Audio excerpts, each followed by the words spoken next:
এই ভিডিওতে আমি আলোচনা করব ফর্ম 12ডির যে রেজিস্টার রয়েছে অর্থাৎ register of acknowledgement for form 12ডি সেটা কেমনভাবে ফিল আপ করবো সেটা আলোচনা করব। আর সেই সঙ্গে আলোচনা করব যে স্লিপগুলো আমাদের দেওয়া রয়েছে ওই এভিপিডি এভিএসসি সংক্রান্ত, সেই স্লিপগুলো আমরা কাদের দেব কাদের দেব না। তো এই যে ফরম্যাট রয়েছে এটা হচ্ছে মূলত বিএলওদের কাজ। ভোটের আগে, বিশেষ করে লোকসভা এবং বিধানসভা ভোটের আগে যে সমস্ত বিকলাঙ্গ ভোটার বা যে সমস্ত বয়স্ক ভোটার রয়েছে তারা যাতে বাড়িতে বসে ভোট দিতে পারে, বা কেউ হয়তো বিকলাঙ্গ বা বয়স্ক হওয়া সত্ত্বেও সে বাড়িতে ভোট দিতে চায় না, সে বুথে গিয়ে ভোট দিতে চায়, তো কে বাড়িতে বসে ভোট দেবে কে বুথে গিয়ে ভোট দেবে তার একটা হিসাব এখান থেকে উঠে আসে। এবং ফর্ম 12ডি আমরা যেটা ডিস্ট্রিবিউট করে থাকি ভোটারদের এবং ভোটারদের কাছ থেকে ফেরত নিই তার হিসাবটাও কিন্তু এখান থেকে উঠে আসে। তো এখানে একটা জিনিস লক্ষ্য করছেন যে এখানে কতগুলো জায়গায় কিন্তু আমাদের প্রিন্ট আছে, মানে আগে থেকেই ছাপানো রয়েছে। যেমন সিরিয়াল নম্বর, এটা রানিং সিরিয়াল নম্বর 1 2 3 4 5 6 করতে করতে চলে আসবে। তারপরে পার্ট নম্বর অফ রোল অর্থাৎ ইলেকটোরাল রোলে যে পার্ট নম্বর মানে বুথ নম্বর যেটা সেটা এখানে থাকবে, অর্থাৎ এটা তো একই হবে, একটা বিএলওর ক্ষেত্রে সবগুলো এক হবে এই ঘরে। আর এখানে সিরিয়াল নম্বর, ভোটারের সিরিয়াল নম্বর ভোটার লিস্টে, আর এখানে ভোটারের নাম অর্থাৎ এখানে যার নাম রয়েছে তার কত নম্বর সিরিয়ালে ভোটার লিস্টে নাম আছে সেটা এখানে থাকবে। ক্যাটাগরি অফ অ্যাবসেন্টি ভোটার, এখানে মূলত দুই ধরনের অ্যাবসেন্টি ভোটার নিয়ে আমাদের কাজ করতে হয়। একটা হচ্ছে এভিপিডি, যেগুলো দেখতে পাচ্ছেন এই কালো ঘরের মধ্যে বা গ্রে এই ঘরের মধ্যে লেখা আছে, আর একটা সাদা ঘরের মধ্যে এভিএসসি। এভিপিডি মানে হচ্ছে যে absentee voter person with disability, অর্থাৎ যাদের শারীরিক অক্ষমতা রয়েছে তারা। আর এভিএসসি মানে হচ্ছে সেই সমস্ত ভোটার যাদের বয়স 85 বছরের বেশি। তো এই ফরম্যাট নিয়ে আমরা ভোটারের বাড়িতে যাব। তো ধরুন এই ভোটারের বাড়িতে আমি গেলাম, আমি যেদিন যাব সেই তারিখটা আমাকে এখানে দিতে হবে, ডেট অফ ভিজিট। এরপরে যদি কোনো কারণে সেই ভোটারের বাড়িতে আমার দ্বিতীয়বার ভিজিট করার প্রয়োজন হয় সে তারিখটা আমাকে এখানে দিতে হবে, date of second visit if required, যদি প্রয়োজন হয়। তো এবার রয়েছে মোবাইল নম্বর, তারপরে রিসিভড ব্ল্যাঙ্ক ফর্ম 12ডি ভোটার্স সিগনেচার, অর্থাৎ এই ক্ষেত্রে ভোটারকে যদি 12ডি ফর্ম দেওয়া হয় অর্থাৎ ভোটার 12ডি ফর্ম বিএলওর কাছ থেকে নিল, সে এখানে সিগনেচার করে দিল। তো আমি এই ভোটারকে 12ডি দিলাম, সে এখানে সিগনেচার করে দিল। তারপরে ডিসেবিলিটি সার্টিফিকেট, অর্থাৎ এর যদি ডিসেবিলিটি সার্টিফিকেট থাকে তাহলে এখানে ওয়াই বা ইয়েস লিখতে হবে, না থাকলে এন বা নো লিখতে হবে। এইবারে এই ভোটার যদি ফিল আপ করা 12ডি ফর্ম ফেরত দেয় বিএলওকে, অর্থাৎ সে বাড়িতে বসে পোস্টাল ব্যালটের মাধ্যমে ভোট দিতে চায়, তাহলে এখানে কবে আমরা এই ফর্মটা তার কাছ থেকে নিচ্ছি সেই তারিখটা এখানে দিতে হবে। তো ধরুন এই ভোটার বাড়িতে বসে পোস্টাল ব্যালটের মাধ্যমে ভোট দেবে, তাই তার কাছ থেকে আমরা 12ডি ফর্ম ফিল আপ করে নিচ্ছি। তো কবে নিচ্ছি সেই নেওয়ার তারিখটা এখানে লিখতে হবে, অন ডেট এখানে তারিখটা। তারপরে এখানে রয়েছে যে opted for PV and received filled in form 12ডি বিএলও সিগনেচার, অর্থাৎ এখানে ভোটার পোস্টাল ব্যালটের মাধ্যমে ভোট দেওয়ার যে বিকল্প সেই বিকল্পকে বেছে নিয়েছে এবং তার কাছ থেকে ফিল আপ করা 12ডি ফর্ম আমি গ্রহণ করছি বিএলও হিসাবে, তাই বিএলও এখানটায় সিগনেচার করবে। এটা হচ্ছে বিএলওর সিগনেচার এখানে। আর এখানে রয়েছে, এবার আরও আমি কয়েকটা উদাহরণ দিয়ে আপনাদের বাকিটা দেখিয়ে দেবো। তাহলে এই যে ভোটার, এই ভোটার কি করছে, সে পোস্টাল ব্যালটের মাধ্যমে বাড়িতে বসে ভোট দেবে, এই জন্য তার ফিল আপটা আমরা এরকমভাবে করছি। এবার 2 নম্বরেরটা দেখুন, এর 2 নম্বরের যেটা দেখছি, এর বাড়িতে আমরা এই তারিখে গেলাম, তারপরে প্রথম দিন গিয়ে হয়তো পাইনি তাই দ্বিতীয় দিন তার বাড়িতে গিয়েছি, তাই ডেট অফ সেকেন্ড ভিজিটের তারিখটা এখানে দেওয়া রয়েছে। মোবাইল নাম্বারটা আপনারা অবশ্যই নেওয়ার চেষ্টা করবেন বা নেবেন। এরপরে দেখুন এখানে রিসিভড ব্ল্যাঙ্ক ফর্ম 12ডি ভোটার সিগনেচার, অর্থাৎ ভোটার কিন্তু এখানে 12ডি ফর্মটা নিচ্ছে না, এখানে ভোটার বলছে যে সে বুথে গিয়ে ভোট দেবে, সে বাড়িতে ভোট দেবে না, পোস্টাল ব্যালট নেবে না, তো এই জন্য এটা দেখুন ব্ল্যাঙ্ক রেখেছি। এবার এই জায়গাটায় কিন্তু একটু কনফিউশন আছে, আমাদের ব্লকেও কিন্তু বলেছে যে এখানে কিন্তু সকলেরই সিগনেচার হবে, কিন্তু এক্ষেত্রে যেটা মনে হচ্ছে যে দেখুন এক্ষেত্রে যারা 12ডি ফর্মটা গ্রহণ করছে তারা সই করে গ্রহণ করছে, কিন্তু যারা 12ডি ফর্ম নিচ্ছে না তারা কেন সিগনেচার করবে, এটা কিন্তু এক এক ব্লকে এক এক রকম করছে। আপনাদের ব্লকে কী করছে আপনারা অবশ্যই কমেন্ট করে জানাবেন, তাহলে আমরাও সবাই ঠিকঠাক বুঝতে পারবো। তো এক্ষেত্রে ইনি 12ডি ফর্ম নিচ্ছেন না, তাই একে এই ঘরের সিগনেচার আমি করালাম না। এর ডিসেবিলিটি সার্টিফিকেট নেই, তাই এন লিখে দিলাম।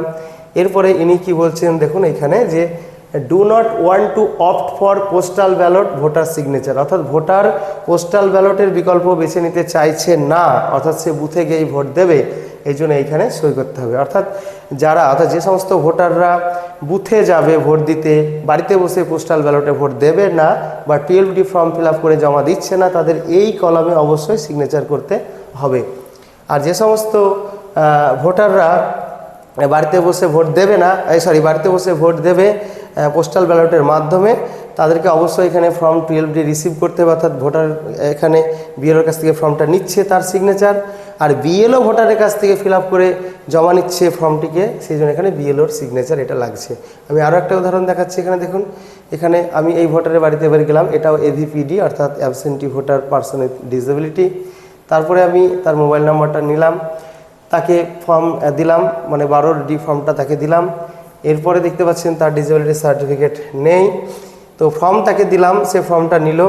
তারপরে আমি যখন তার কাছে দ্বিতীয় দিন যাচ্ছি ফর্মটা রিসিভ করার জন্য, তখন সে বলছে কি আমি পরে এই তারিখে তাকে ফর্ম দিয়েছি, তারপরে একদিন পরে তার বাড়িতে আমি যাচ্ছি তার ফিল আপ করা ফর্মটা নেওয়ার জন্য, তখন সে বলছে কি যে আমি পোস্টাল ব্যালটের মাধ্যমে ভোট দেব না, আমি বাড়িতে ভোট দেব। তখন কি করছি, do not want to opt for postal ballot voter signature, এখানে কিন্তু তার সিগনেচার করছি। তো এক্ষেত্রে একটা জিনিস লক্ষ্য করুন যে যাকে 12D ফর্মটা দিচ্ছি যে ভোটারকে, তার সিগনেচার এখানে কিন্তু অবশ্যই করতে হবে। আর এখানে যারা পোস্টাল ব্যালট নেবে না বা পোস্টাল ব্যালটে ভোট দেবে না, তাদের এখানে অবশ্যই সই করতে হবে। তো এই জায়গাটা নিয়ে কনফিউশন আছে। তো এখানে কিন্তু আমাদের ব্লকেও বলেছে যে প্রত্যেক ভোটারকে এখানে সিগনেচার করাতে হবে, কিন্তু আমার যেটা মনে হয়েছে যে এখানে যারা 12D ফর্মটা নিচ্ছে তারাই সিগনেচার করবে। আর এখানে আরেকটা কথা বলে রাখি যে ট্রেনিংয়ে আপনাদের যেটা বলেছে বা যে নির্দেশ দিয়েছে আপনারা সেইভাবেই কিন্তু কাজ করবেন। তো এটা হলো। এবার আরও একটা দেখাচ্ছি, এবার এভিএসসি অর্থাৎ সিনিয়র সিটিজেনের একটা কেস। ইনি বয়স্ক ভোটার, ইনার বাড়িতে গেলাম, তো ইনার বাড়িতে যাওয়ার পরে মোবাইল নাম্বারটা নিলাম, ইনি ফর্মটা নিলেন 12D। এবার এখানে দেখতে পাচ্ছেন যে যারা এভিএসসি রয়েছে তাদের এই কলামটা কিন্তু ব্ল্যাক করে দেওয়া রয়েছে, মানে ঢাকা রয়েছে, এখানে কিছু লেখার দরকার হবে না, কারণ যারা সিনিয়র সিটিজেন তাদের তো ডিসেবিলিটি সার্টিফিকেট থাকা না থাকার বিষয়টা আসছে না, তাই এই ঘরে তাদের জন্য কিছু লিখতে হবে না। এরপরে তিনি এই তারিখে তার কাছ থেকে আবার সে একই দিন হতে পারে যেদিন তাকে ফর্ম দিচ্ছি, সেই দিনই তার কাছ থেকে আমি 12D ফর্ম ফিল আপ করে জমা নিতে পারি।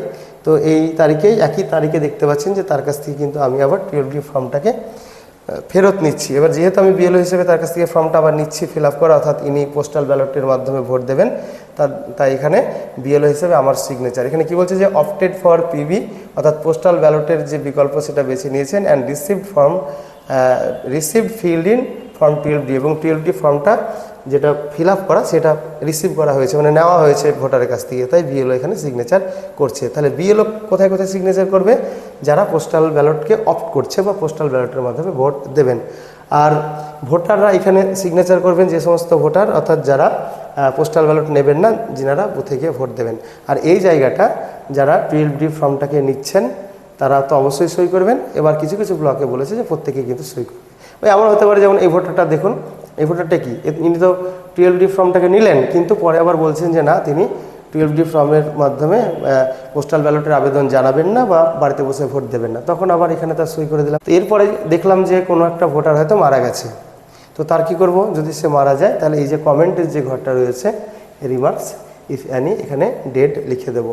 তো এক্ষেত্রে আমাদের ব্লকে আবার আরও একটা কথা বলেছে, এই পাশে উইলিং এবং আনউইলিং কথাটা লিখতে, এটাও কিন্তু বলেছে, অর্থাৎ যারা পোস্টাল ব্যালট নিচ্ছে তাদের পাশে এখানে উইলিং।